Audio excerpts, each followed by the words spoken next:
Okay, hello everyone. Welcome back to class. Hope you're doing well.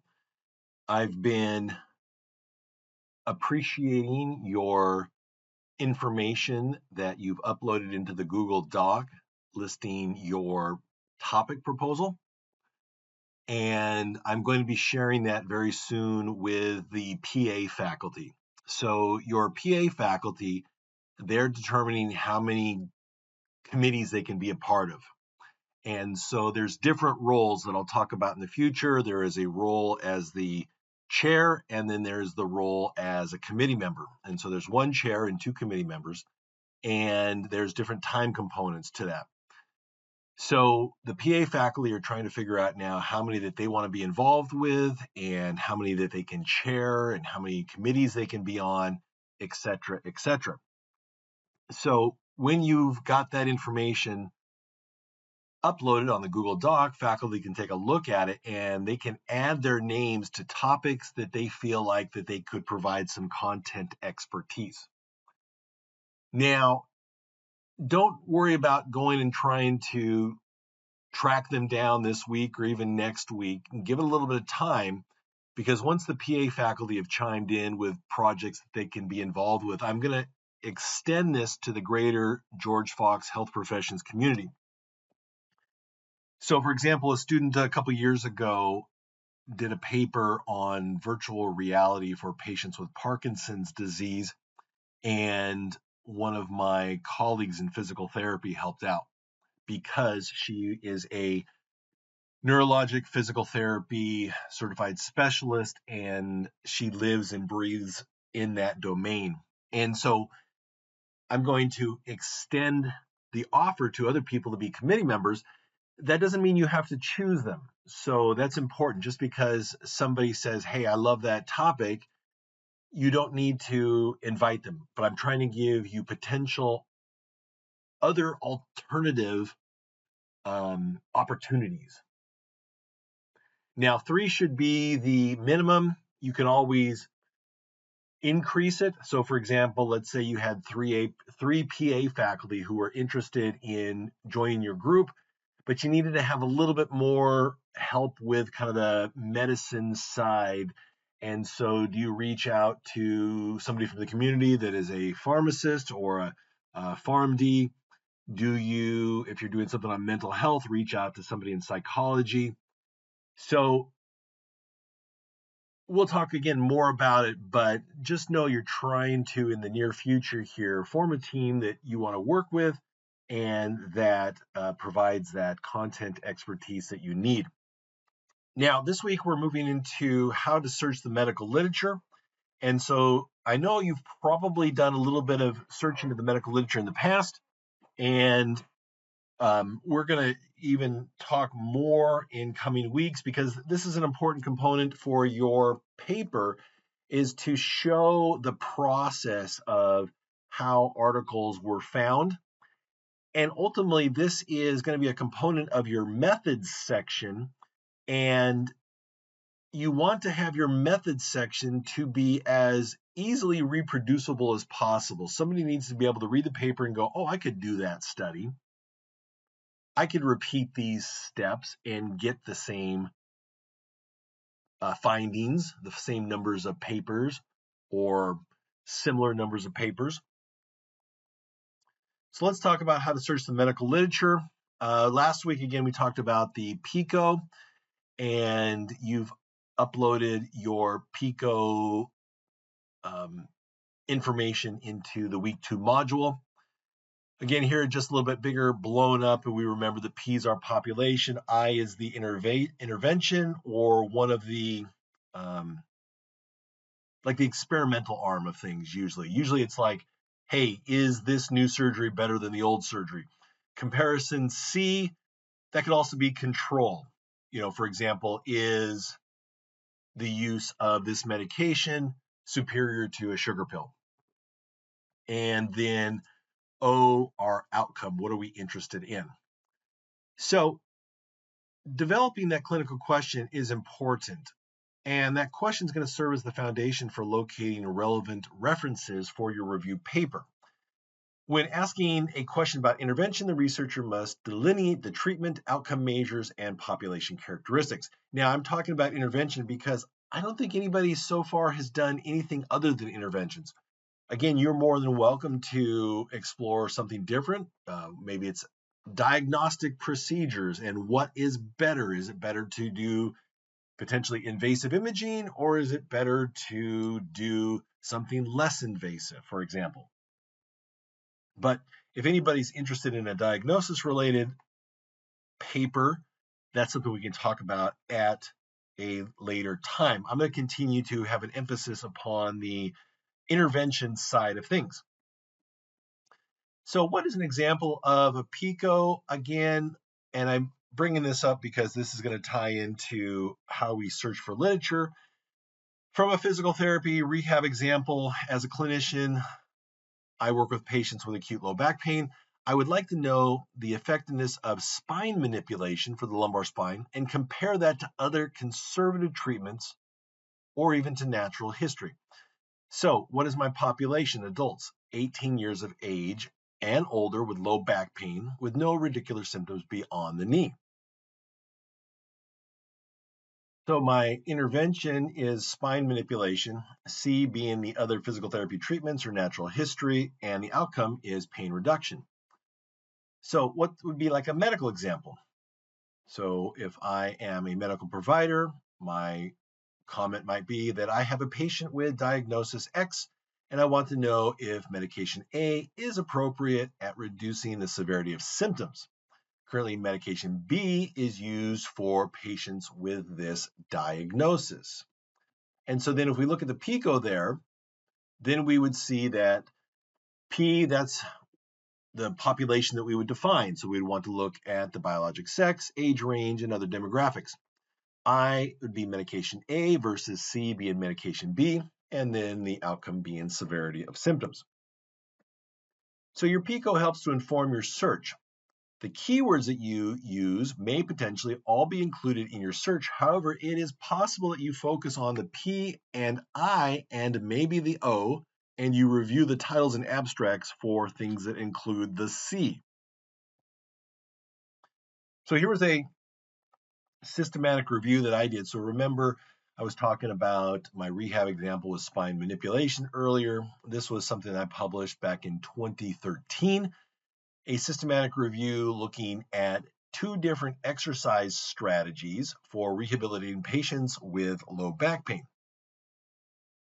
And then within the article, I start to describe what these 2 different protocols are. And the reason that we did the systematic review is because to that point in time, I don't think anybody had done something comparing these 2 approaches. So you've got your clinical question. For example, the one I started off with was, what is the effectiveness of manipulation for acute low back pain? So what could be potential keywords to address this question? Well, this is where you start to rely upon your expertise in your field. I might use words like manipulation or spine manipulation or the abbreviation AVLAT, which means high velocity, low amplitude thrust, another way of describing manipulation. Also low back pain and lumbar. A couple things can help you in this process. Again, knowledge about your topic and then looking at keywords listed on studies. So here's a study that was published in the Journal of Shoulder and Elbow Surgery, and we can see the keywords listed there. So those are then described or listed by the author to help make finding their article easier. So if you were to put into PubMed something like reverse total shoulder arthroplasty, this article would come up. Probably thousands of articles would come up related to reverse total shoulder arthroplasty. But let's say that you just didn't know to put in reverse total shoulder arthroplasty for some reason. Well, what if you had put in rotator cuff tear or shoulder arthroplasty these would be other ways that your article may be revealed during your search. This is interesting here. Core competencies for dermatology physician assistants. Knowledge recommendations from a national survey of dermatologists and physician assistants. Look at the keywords. Not a lot there. So dermatology education, physician assistant, and physician associate. So what's interesting here, okay, physician associate is the name you're trying to move towards, from what I understand. Usually your keywords, you wouldn't repeat a keyword that you already have in your title. And so by putting physician assistant both in the title and in the keyword, that doesn't help them out any more. So for performing a search, you want to put in your keyword or keyword combinations and see what's revealed. Now the question is, how many articles do you want to look through? So if we take a look at these little screen grabs from PubMed, if I put in massage, over 15,000 articles come up. Nobody has the time to look through that many titles and abstracts. So what if I used massage and low back pain? Well, it gets a little bit better. It gets down to 380. I don't know how PubMed works the way it works, because of those 380, there's going to be some nonsense in there. There's going to be things that are unrelated to massage and low back pain. So can we narrow things further? Can we dive deeper? So if I put massage and return to sport, because maybe my clinical question is about the use of massage and being able to return to sport after low back pain, 13 results come up. And so in those 13 results, now I'm curious to see if there are any patient populations that had massage performed to the back. So keyword combinations are very important in your process. Here is a keyword combination search that I performed for that systematic review that compared the two exercise strategies for recovery after low back pain. And what you can see is the first keyword I put in was motor control exercise, and way too many articles came up. So you keep trying to do different combinations. I like to limit my review to 300 citations or fewer. And so within your methodology section of your paper, you'll describe that you did a keyword or keyword combination search, and that any keyword or keyword combination search that revealed 300 or fewer articles, you can even go with 200 or fewer articles. You determine that. What you need to do then is, once you determine what your cutoff is, let's say you get 200 articles, you got to search through all of them. And you got to identify ones that are potentially relevant, and then those that you would include in your critical appraisal. Well, what's the difference there? Potentially relevant, maybe potentially relevant based upon title and abstract. Included in the critical appraisal, this is where you have now reviewed the article to determine whether it stays in or not. Duplicates are not uncommon. And so how do you keep track of that? So you can see in the critical appraisal there that I noted that as we started getting down to stabilizing and exercise, we were getting some duplicates. Those were duplicates from the general exercise and low back search. For your homework assignment this week, you do not need to include a column for critical appraisal.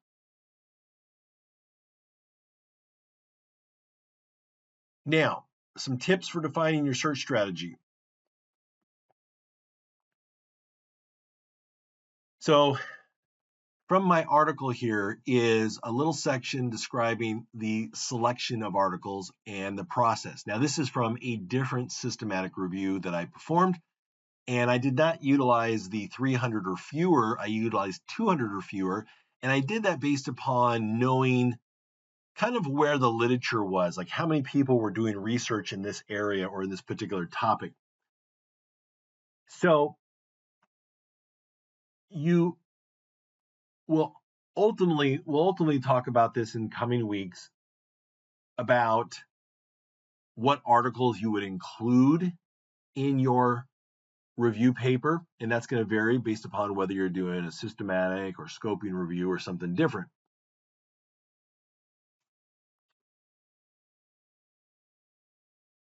This is a this is in a results section from a search.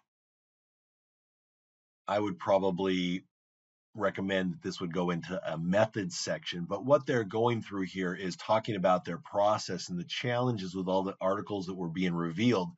And then what they were able to do is really narrow things down in a much greater way by utilizing the keywords that are in quotations, as well as words like and or. Those will oftentimes help you out in the process.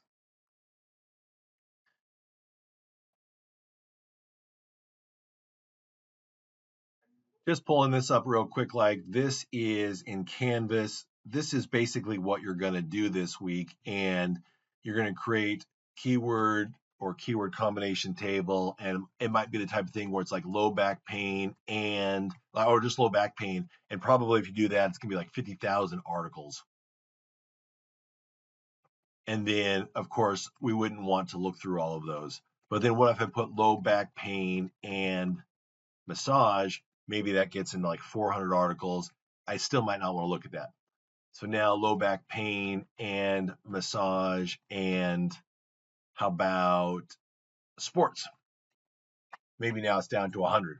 So then I would go through those and see how many then tied into my PICO. And those would be then included here in the potentially relevant articles column. So that's going to be basically your table, your table assignment for assignment number 1. I'm not sure if I remember what that not required was all about, so I'm going to take that out of there. It is required. We're just not putting in this included in critical appraisal. So you're going to do your keyword combinations, numbers identified, and what you determined as potentially relevant. So I would like you to define 200 or 300 and just get in that practice of going through those. So here's a recommended search strategy. This comes from a biomedical research text.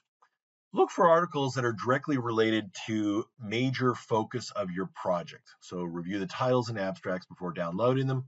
Establish a list of criteria for selecting articles. The database is search key terms, these keywords or keyword combination, and dates of the review.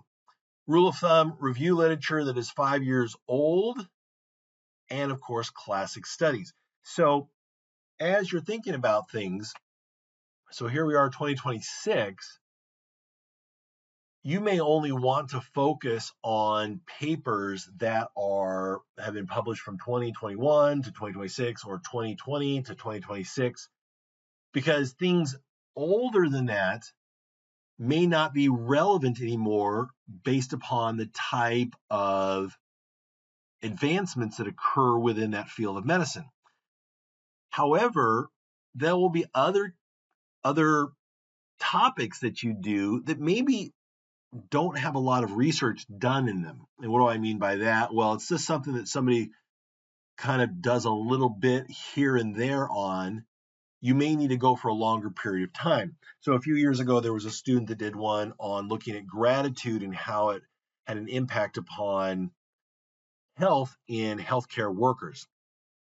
And so it's something that hasn't been looked at a lot. And so we would go back further than 5 years to find everything potentially possible on the topic. And of course, it's probably very important to include classic studies. So review your abstracts of the articles, organize them into categories, those potentially relevant, and then not for this assignment, but for your dissertation, you're going to have a section that describes articles to include in your literature review. How many of those were? Okay, so going to the George Fox Library, things have changed a little bit. The layout is always kind of changing, but ultimately we want to get to the library search. And from the library search, we want to choose databases A to Z. Once I get done going through this, I'm going to pull up the actual library so we can kind of see what it looks like now.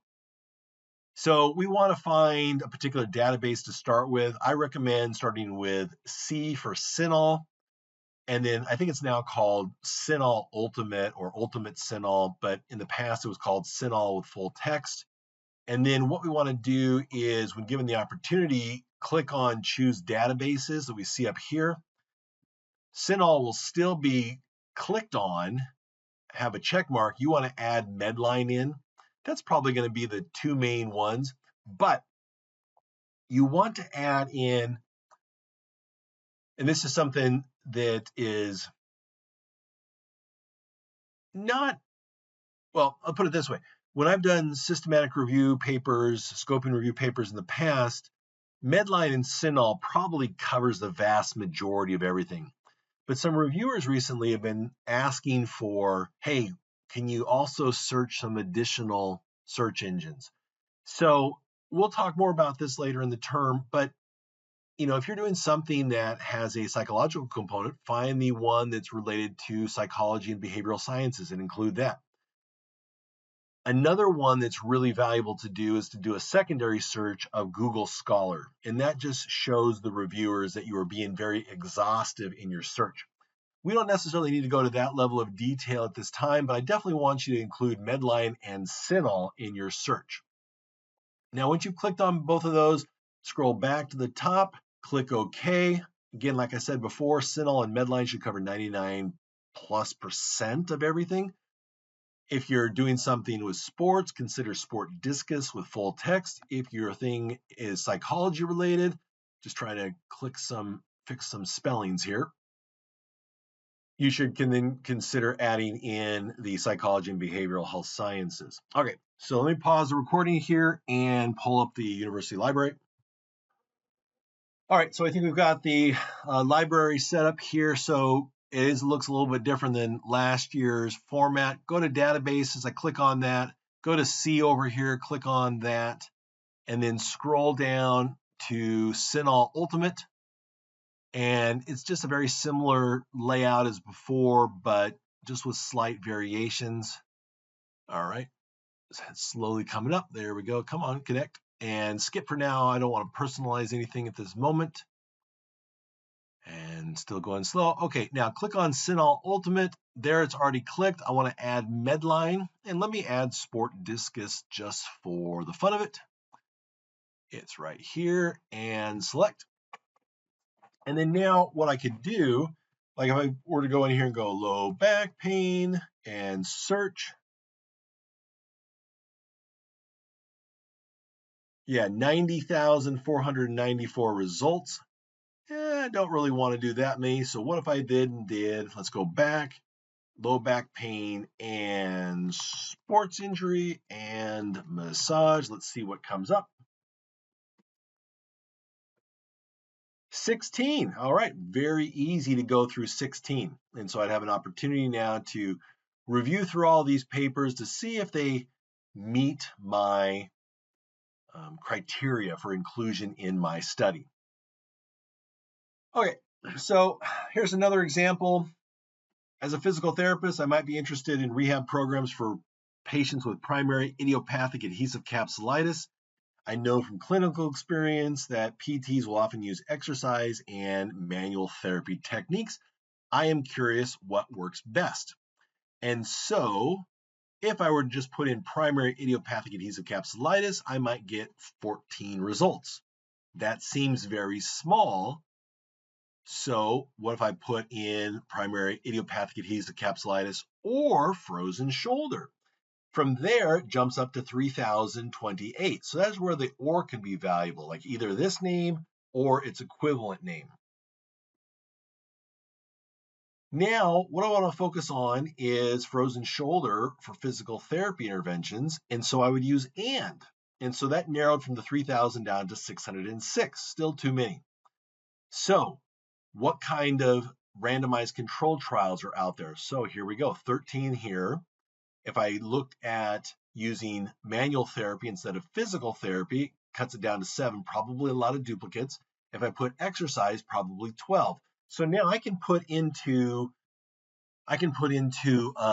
my keyword combination table that I did frozen shoulder and PT and randomized control trials, and there were 13 found. And then I would go through them to see how many were potentially relevant to my topic. And then I would repeat that for the next 2, and then try to account for how many were duplicates of the original search or of the first search. And then I probably want to exhaust a variety of different keyword combinations just to see if something was out there, like that physician assistant paper where maybe the authors didn't do a great job with their keywords. And so I could try things like frozen shoulder in physical therapy, but take out the randomized controlled trial. I could do frozen shoulder in therapy and take out randomized controlled trial. And again, just searching to see if something is different there. Now, what if I put in quasi-experimental, randomized controlled trial or quasi-experimental? That's where things go crazy with the total number jumps up to 4,000. So that would not be a good search strategy for me. I would need to try to figure out how I could narrow things down. And I'd be curious, how does frozen shoulder and quasi-experimental do? So your homework. What you are not doing is trying to do the most perfect keyword combination search. Again, we'll explore more of it, but what we just got here was a really good kind of down and dirty approach to being able to access as much literature as possible. So on your homework, there's a sheet of paper that you can use that table. You're going to upload it into Canvas. What you want to do is write your keyword and keyword combinations, the identified articles per each search, and the potentially relevant ones. Again, do not include the critical appraisal. So you see that here in the table, but it is not part of your homework table. And then, of course, choose a number of articles that you are willing to accept. 200 to 300 is pretty common, but maybe if something is much newer, 100 might be appropriate. Now down here, don't submit to my GFU email address, submit to Canvas as that Word document. All right, have a great day. We'll talk soon.